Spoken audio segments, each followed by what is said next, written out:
sa pachin da ngai samin amiang ko mai inna an nal lem sim da lai la kon le tuan ma pat ga pe ti bio le hello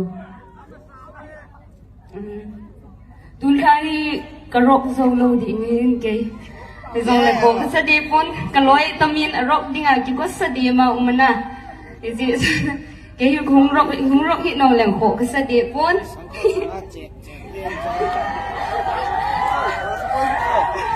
nam la khung sa de ke pat na pen ne kong kon nào không sao nghe hello hello hello hello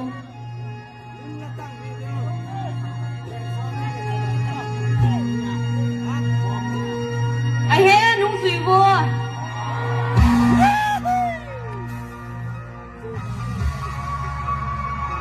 hello hello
Dia masuk kan?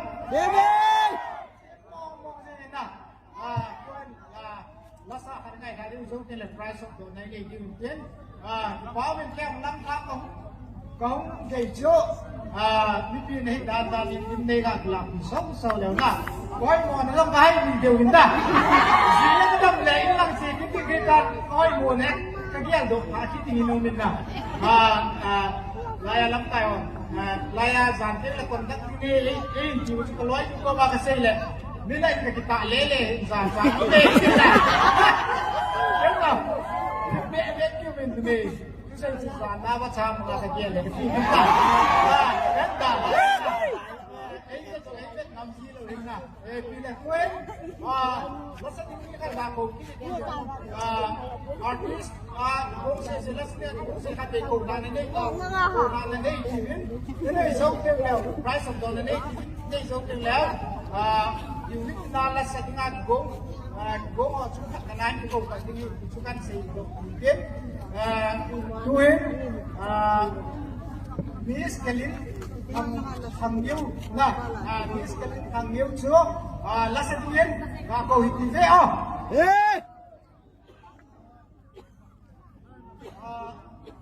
umem omle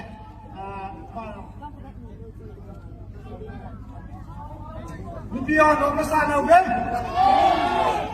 Oleh dai sikler. Sipo be. Oleh jokin na. Ni price of dono kita itu lagi yang layan ben yen ka tinna. Lagi yang oleh de lawan sam ka tinna. Lam pi nai rot ba. Jijo sing lagi yang lai muncul dah kita aja cakap bol TikTok sana mungkin dengan katina pengong buat isu borong le dei san view je dah Lot yang kin pe itu. aku jawab le second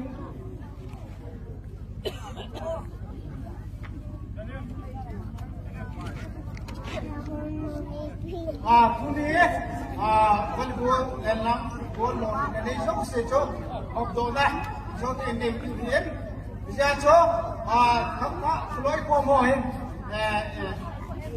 các bạn sẽ đón lông chú chúng ke so sport hi khắp các lối qua na ini na khắp các tên ini dua pun mau bensu masuk pena kita ngale begini masuk pena lalu naik ke sini nah lắm châu xía